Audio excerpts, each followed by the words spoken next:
Well, hello. Today's video is going to be a little bit different. We are out coastal foraging with Craig Evans, who has he runs a YouTube channel called Coastal Foraging with Craig Evans, and has been an incredible supporter of me in the early days of expeditions and of Conservation Without Borders since then. He's currently offering coastal foraging courses in support of Conservation Without Borders. He's also, though, one of my favourite human beings. Right, here today with Sacha Dench of Conservation Without Borders, making a little video clip of what we're going to see and find today. We're looking to harvest some wild garlic and some other plants, along with some seashore delicious edibles. I'm going to cook it all up later on, so hope you're going to enjoy that. Well, I brought you this environment now, which is a damp, shady area, which is we've lots of it in Wales, to pick this delicious edible plant called wild garlic. And we're lucky this time of year because as time goes on, the wild garlic sends up this flower spike. And that's the unopened buds, and that's the flower. So we're going to chop this up and stir fry it with some lovely butter later on.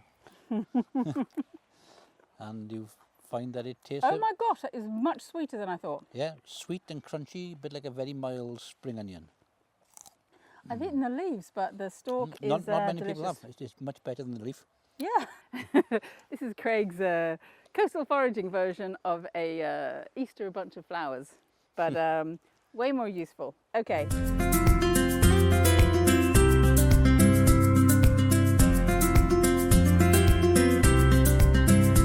So we've stopped en route for another mission. Yeah. What are we after? We're looking for some bracket fungi now, called pheasant's tail, or another word is dryad saddle. Dryad saddle? Dryads. Oh, dryad saddle. Dryad saddle, which is quite a meaty, flavoursome mushroom. And what does dryad mean for anyone that doesn't know? It's a spirit of the woods in antiquity, apparently. So it's essentially the spirit of the trees in this mushroom, if we can find them. Normally lives on dead oak. And lo and behold. Oh my gosh! There you go. These are vast. There it is.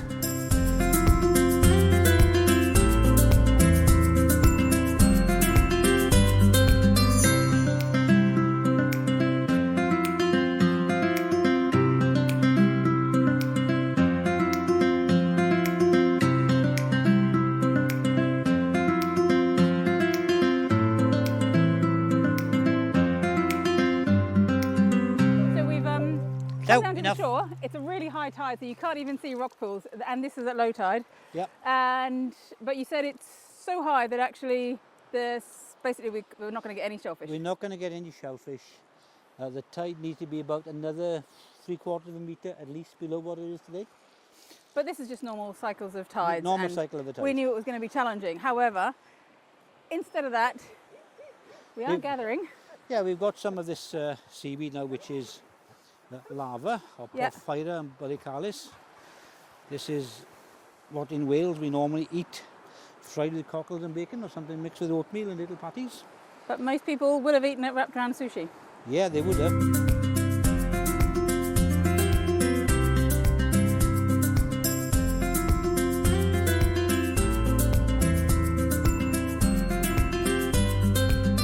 So limpet harvesting, what are you looking for in a limpet?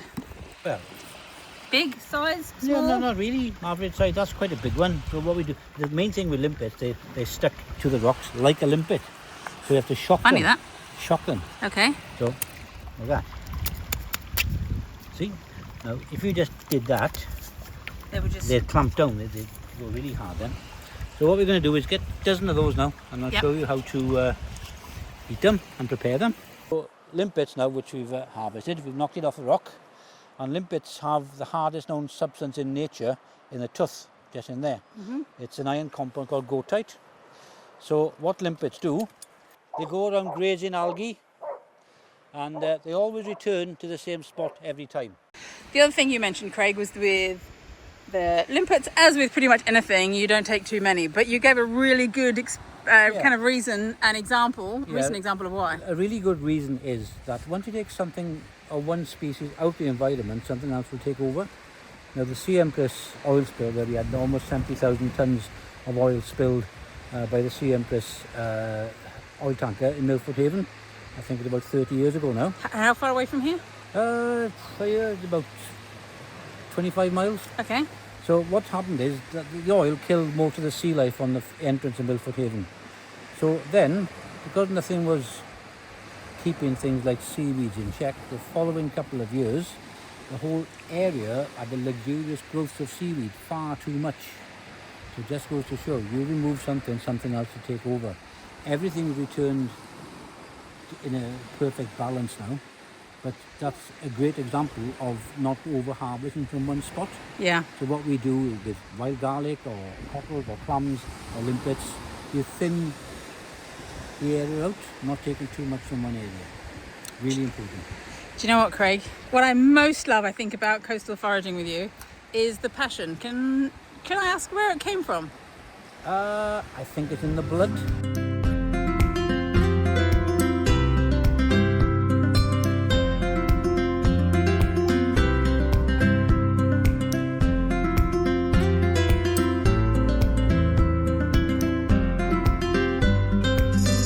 Right, what we've got here now, going to cook all this up. So start with the land first. So we saw and picked this pheasant's back or dryad saddle bracket mushroom. We've got some wild garlic. We've got the flower stems, the flowers and the leaves. We've got some lovely crispy sea radish. A few wild chives. Then going into the sea, we've got, bear in mind, most of this wasn't caught today. It's been brought with me because the tides aren't suitable to go out deep enough to get them. Native common prawns, Palmeon serratus. Where do you catch them? It's a secret, but over that way. We've got some razor clams, some cockles, some soft shell clams. They've got a few names, or otter shells, or Maya clams they're called. Yeah, so we're going to stir fry everything up, and then we're going to garnish it then with some of these edible flowers. We've got all sorts in there, from primroses to apple blossom. There's cuckoo flowers. Yeah, as a garnish. Are these all wild? All wild. Yep. Yeah, so then we're going to serve it all up then in oyster shells.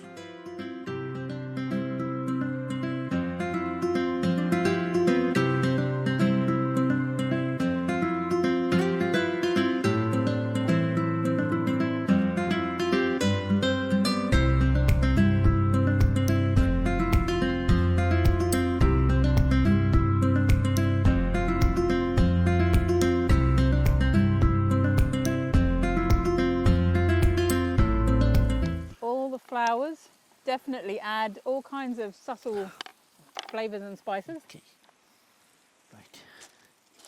I mean, the prawns are delicious. For a small prawn, they're really meaty. Right. And have quite a strong flavour. They're really delicious. What else is a bit unusual on this plate? So this cooked radish. This radish stalk. Oh, hang on. How could we forget the limpet? Right. Yeah. Okay, so that's. It's definitely so the limpet, Craig. Pardon? The limpet, I am actually impressed by. Yeah, nice when it's small. You see. It's nice. Yeah. It definitely there's a chew to it, but it's not chewy. Overall, every single element of this is yummy on its own. Combined, it's absolutely delicious and it's beautiful. Feast for the eyes looking here, feast for the eyes looking at the cooking and the stove and the open fire, and a feast for the eyes with the view. You've had some pretty interesting careers before getting into coastal foraging, including working in the military and being a banker. Yep. What all of those life experiences make you who you are, and I think you're a pretty special individual. I worked for a major bank and enjoyed it at first. But yeah. What's the appeal? I mean, what is the appeal? The appeal of what? Banking? Yeah. Salary? salary. I mean, like that's a appeal of most careers, so that's completely fine. Yeah. Did you enjoy that? Initially, but then again, toward the end, it got a bit of corporate, too corporate, target driven. You know. Yeah. So not made me ill, so I left. Made you ill? What bit of it made mentally you ill? ill? Stressful ill. You could never achieve your targets, and whatever you did wasn't good enough toward the end. And so how did it happen that you went from, okay, banking, making you sick from stress and whatever else, into a successful coastal foraging business with a YouTube channel with an outrageous number of followers? Well, so when I... it's not what people would have thought of you, I'm assuming, when you chose to leave. None of them were thinking, this is what he's going for. No, because when I left banking, I was ill. I couldn't do anything. I couldn't think for myself. It was really quite nasty. Yeah. So then I managed to buy myself a 40-acre woodland, and the woodland itself. And that was part of helping. That was part of you recovering. Oh yeah, very much so. Yeah. Being out in nature and in the woods. Yeah, and I managed that woodland then for about 7, 8, 9 years, and then most of the conifers were cut down. And I got them replanted then with 28,000 native broadleaf trees to put it back to nature as it was. I've always done coastal foraging and foraging of some sort and been out in nature, always. And have you always done interacting with people? Yeah, I'd say so. Yeah, but to get this business going, it's all to do really with the internet. The model is how the business launched. Yeah, I just enjoy being with people, learning about their experiences and, you know, educating them. And I get some very interesting people on my courses from all walks of life. So what are you doing for us at the moment? So the whole point is that make some good footage for you to promote then your raffle for a prize to come out to do this properly and to raise funds then for conservation without borders. And when you say properly, what do you mean by properly? Because this was pretty amazing experience for me, even though you say the tides aren't. The tides, no, we see an awful lot more. We talk a lot about marine biology, geology, local history. We discuss, you know, how everything lives, what it eats, what eats it. Talk about sponges and about the general environment. I do view this cooking bit as just an added bonus at the end. I do too. Yeah. Take the top off and voila. Voila! And what do we have? Well, you can see the prawns, razor clams, cockles, soft shell clams, and I think the best bit of it is going to be the broth, the juice in the bottom, the sauce. Yep.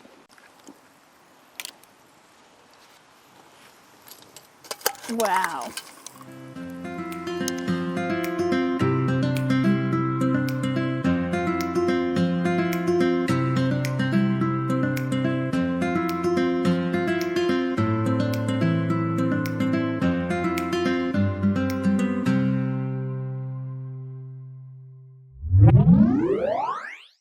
Sorry, say that again. What? What did you just say? Well, we're going to walk back now and bring a bag so we can... No, you didn't. You said I'm going to get a knife and a bag and we're going to walk off to a secret location. It's all sounding highly dubious. Quiet now, right now. For the next bit, I'm going to have to blindfold you both, right? No. Yes, in 1 second. Okay. Yes. So this is the Craig Effens. Craig Effens? Yeah, whatever. So here we have a dryad salad grown out. Saddle, not salad. Did I say salad? Yeah. Okay, here we are. you are.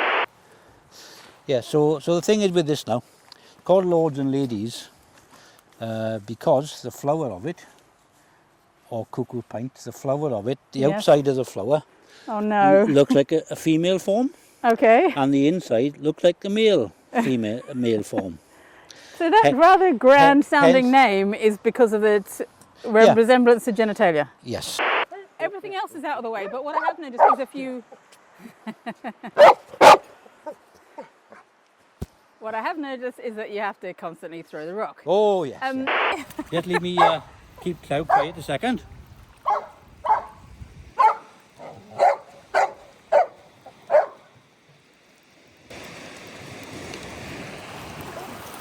I did that bit out.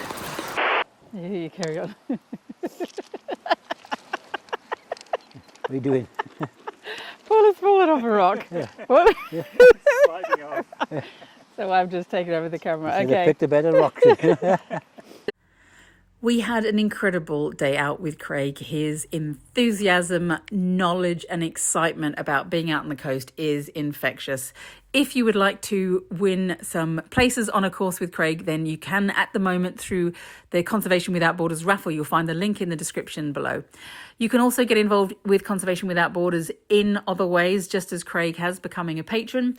You will find also a link in the description below, or you can Google Conservation Without Borders and contact us through the website.